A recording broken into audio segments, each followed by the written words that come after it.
Hi everybody, welcome to this quick 9 general wind direction playthrough for the division and dates shown on screen right now. All 9 holes, timestamps in the description down below. Please hit thumbs up and make sure you subscribe to the channel. Remember to check out our channel homepage. There is daily quick 9 content available for multiple divisions. Please remember some of these replays may be from the time before Playdemic changed the attribute levels. On this par 4, we're going to drive with our APOC followed by Sniper. With APOC 5 and 6, I've got the red ring touching the rough on the left at the top of plus 10. We're adding spin, 3 top spin and 3 left spin. If you've got APOC 4, you will be at P6 max rest with 20% of the red ring overlapping the rough. Top spin obviously is going to vary depending on your wind angle. In headwind, I would play a little bit more top spin, probably about 4 bars, and in level crosswind, around 3.5 bars to get to the right point. Adjustment here is max distance with 10% elevation. Then we're going to go with some curl here. You're going to go with half a ball of curl to the left. Obviously in headwind, you will adjust into overpower, so I would suggest you set further back there. Obviously let the top spin do the work, but we want to get into the middle of the dogleg part of the fairway, around 345 yards. Second shot, I'm finding my club distance here. You can bounce over with backspin, but there is a nice funnel in the rough if you find it correctly, and it will need a little bit of trial and error with the spin and the landing position, depending where you are with your drive. I'm using top spin and right spin to find the funnel from my position here, and as a recommendation, based on the attempt in the video, I would be playing the rough bump at true club distance with 15% under adjustment. So true club distance minus 15. I'm at approximately mid distance here. It will need a practice token or two if you are playing this hole in a tournament scenario, just to dial it in. But if you find that funnel, it's a very nice route to the pin and you don't have to adjust too many rings as you would playing a standard bounce over shot instead. Few ways you can play this par 3. It is a tricky one though. I'm going to show you a very safe bounce up with the Sniper instead. 1 backspin and 1 left spin, and I'm having the blue ring hugging the rough line at the beginning of the fairway, and you can see there's a little sticky spot and a funnel, not much of one though, but try and find a consistent spot. Ball guide pointing to the hole. You will need to vary that according to your wind angle though here. Mid-distance, 15% elevation is the general elevation I would use and is what I use in the video here. If you want to go more aggressively, then there is a sand bump available from the right-hand bunker immediately before the green. However, you would need some practice tokens to dial that one in. Finally, as there is some tailwind here, I go with a little bit of underpower. You can investigate playing further up as well on different parts of this fairway, but it is very bumpy, but we're avoiding a glitch roll, just missing to the left-hand side on this awkward par 3. On this par 5, looks like it's an NMT setup, but please double check your ring references just in case I'm mistaken there. We are at P6 max rest with our Apocalypse, and you can see level 5 and 6 got a bit of the blue ring overlapping the rough. In the end, I settle with 4 top spin and 2 bars of left spin. I'm actually going to go with an overpower shot here, even though it looks like I'm going to clip the rough and roll out. When I play my shot with the overpower, it will clear very nicely. Adjustment here is max plus 10.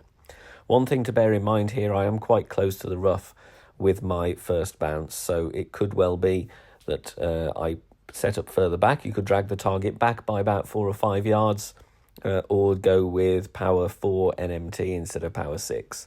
Full overpower, slow needle. There you can see we are close to the rough though, so any more tailwind and that would have been dangerous. So make sure you back up your target in tailwind. But either way, we clear very nicely, drive distance of 405 yards. Crosswind here is the best chance for a rough bump, so I'm going to give it a go in this example. Finding an estimate of my true club distance. Obviously, if you're playing tournament, you could build in some reference checks, see if you can get a pin check or a fringe check if you're dialing it in according to your particular wind angle. But you can see here, I'm adding spin. With crosswind, right to left, I'm offsetting just to the right of the pin. It is tweakable. You could either adjust more if you want to aim at the pin, but with crosswind, the approach I'm using here is playing 0 elevation, true club distance. Bear in mind, if you have more tailwind, you will adjust to a lower point, so you would need to add some clicks of overpower. And similarly, if you have headwind, you adjust up onto the green, which is going to cause you to gain distance, so you might need to go with a click of underpower instead. This rough bump is a little bit technical. I would suggest you practice it, otherwise you might get stuck in the sand if you don't put in enough tweaks for your wind angle that you have. But zero elevation, true club distance is a very good starting point indeed. Just needed a small tweak to get that one to drop.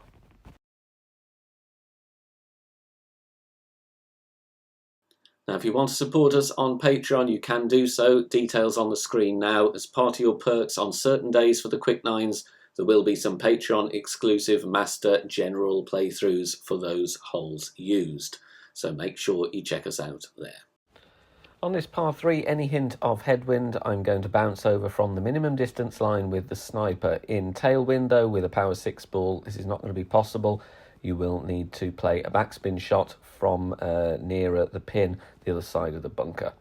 So at the min line, adding spin accordingly, a little bit of backspin, a little bit of side spin in this wind angle. It is almost straight crosswind, but there is enough headwind elements, so not to adjust on the min line. And the adjustment I'm going with here is min plus 30. It is a fair old adjust. You will need to tweak the position of the ball guide depending on your wind angle. But in any form of headwind, playing from the min line is a really good starting point with our sniper. Make sure you've packed the grizzly so you have a firm min line. If you want to investigate the backspin options, then the Guardian will probably be the club to use for free to play, unless of course you want to go with a wind resistance ball with low power, in which case you might be able to use the sniper. Now, with enough tailwind in this hole, you can actually be cheap, and I'm going to show you a shot with the Titan in this wind angle. P6 max stretch, bullseye is shown in the middle of that fairway strip, and then we're adding our spin. We're going with 5.8 top spin and 2 right spin. The reason I'm using the Titan is because I want the extra wind push. You can, of course, use a berserker as well, but then it makes the second shot harder. If you don't have this amount of tailwind, though, I would suggest you lay up either on that middle fairway, dodging the water or the sand, or you play out to the fairway to the right. The disadvantage of using the right side, though, is you have quite a downhill approach, and it would be with your wood club. Full overpower, slow needle, perfect ball away. Bouncing where we were aiming, stretched out, and we want to get a good roll out here. Just making it out there is a risk of a dead bounce, so the adjustment was max plus 5. If you've got more topspin available, of course, you should use it. Second shot with the thorn. The good thing about going aggressively here is we can play with the thorn, find the min and the max line. Alternatively, get yourself a reference check in tournament mode. If you're getting a pin check or a fringe check, that will help you narrow down some slider percentages. But if not, estimating is a decent opportunity, maybe not as good as finding a reference check though. Setting up on the fringe for the best bounce here, and then spin as needed in tailwind to get the ball guide just short of the cup, because the tailwind is going to push us on more than is shown by the ball guide.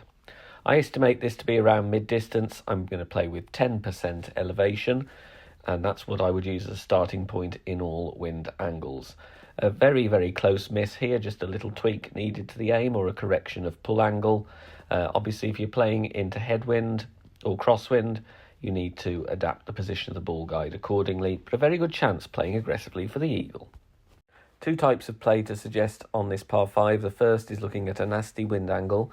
I'm going to set up with the quarterback first, and I'm having the blue ring touching the rough on the left at the top of plus 6 yards. Then switch to APOC and sniper bag, and I'm going to add 5.8 top spin and 3 left spin to make this shot playable with clubs as low as APOC 4, or indeed you could play this with extra mile 8 if you don't have the Apocalypse, doesn't matter.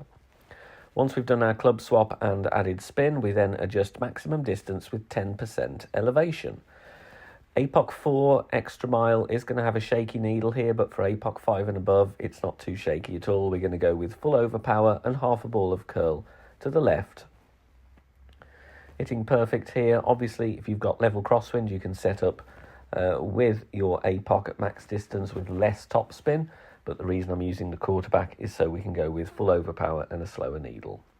Second shot is going to be hard to drop with the sniper from distance, but we're going to give it a go, and worst case scenario, you will still have an easy putt for your eagle. Try and find a good position here. There is a little sticky spot in the fairway, and then you just need to add your spin accordingly. I'm aiming ball guide to hole here, and then I reduce some of the side spin to give me an offset to compensate for the wind push rather than adjusting a ridiculous amount of rings. Adjustment here, I would play as a general elevation true club distance with 20%. It does need quite a bit of elevation, this one. Obviously, if you can push the drive harder, then you may well be nearer minimum distance of your club, in which case it's less rings to adjust and you've got more control and more chance to drop the shot. So if you can push the drive harder with a nicer wind angle, then by all means do so. But it's useful to have a nasty wind angle in this example so you know what to do, and you can still get the eagle if you're faced with headwind off the tee. Perfect ball, little adjustment needed to the aim or a tweak, coming in nicely, just missing to the right-hand side. Now this shot is not for the faint-hearted. You will need to practice it with tokens as it is a fixed aim hook shot, and you will get different outcomes depending on wind angle and wind strength variance. So I'm just finding my point between the trees, adding 4.2 topspin and 2 left spin with a berserker, full OP, full curl and a full power hook. Like I said though, these shots are very variable. I'm showing it here as an example of what you might try if you've got some tokens and berserkers to spend. You could, though, as well as end up on the green, end up in the rough or the sand. The choice is yours, risk versus reward.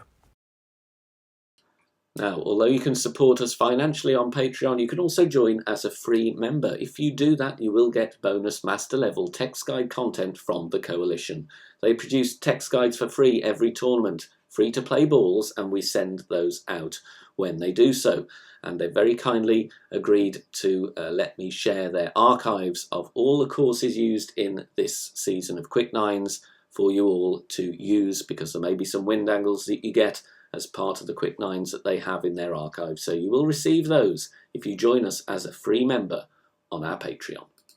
Tricky little par 3 to get right here. I'm setting up with the sniper at P0 max rest. That is just before plus yards if you don't want to use a power 0 ball. Blue ring touching the rough on the left. We're going with 5 backspin and 1 bar of right spin in this wind angle. You can see there the ball guide stopping short of pin because the wind is hopefully going to push us into the hole with this wind angle. You will need to vary the spins according to the wind angle you have, but you will have room to adjust in all wind angles using this starting position. Adjustment here is 1 to 1. So for an 11 mile per hour wind, I'm going to adjust a total of 11 rings on this one. Making our adjustment, and then it is time to take our shot. We are going to go with no curl, but I am using some underpower to counteract the tailwind push here, and you can see it's just before circle break underpower. Perfect ball away, and then we are landing nicely on that flattish piece of fairway. Just a small tweak needed, but the speed is very good on this very difficult par 3. On this par 4, we're going to land on that small strip of fairway, swing the ball round. Bullseye in the middle of the narrow part of the fairway at the top of plus 10 with APOC 5 and above. P6 max rest with APOC 4, that will be plus 16. Going with 5.8 topspin and 3 right spin. Please note, though, in headwind you will not be able to play this route and will need to lay up on the left-hand side and try and swing the ball round with as much distance as you can for a wood club, or maybe, if you're lucky, a long iron approach with a higher power ball. But level crosswind, minor headwind, you might be okay here, but definitely any tailwind you can play aggressively. Adjustment is max plus 10, full overpower with half a ball of curl to the right, and then of course hit perfect with this narrow strip of fairway. Minor greats should be all right with APOC 5 and above, but we want to try and hit perfect if we can. Top spin takes us nicely, and we're going to end up with a short iron shot from here. Drive distance of around 412 yards. You can see I'm just over mid-distance of my club here. I'm finding my min and max lines, but obviously if you're dialing this one in, get yourself a reference check if possible. Landing on the fringe gives me a very nice bounce point here. It's consistent, so I aim with the ball guide through the hole and then add backspin as needed and maybe some side spin to offset in the event of crosswind to get the ball guide just finishing to the front edge of the cup. A little bit short though, obviously with tailwind. If you've got crosswind, ball guide level with the pin, headwind, ball guide slightly through the hole to compensate for that second bounce wind effect. In all wind angles here, I would suggest you play with 10% elevation as your starting point and play true club distance. So here I'm just over mid distance, so I would set the slider accordingly. Centre the ball and it's time to hit perfect, and you have got a very good chance here to drop. If you don't get the drive distance that I had, you could still try and have a go with your long iron instead.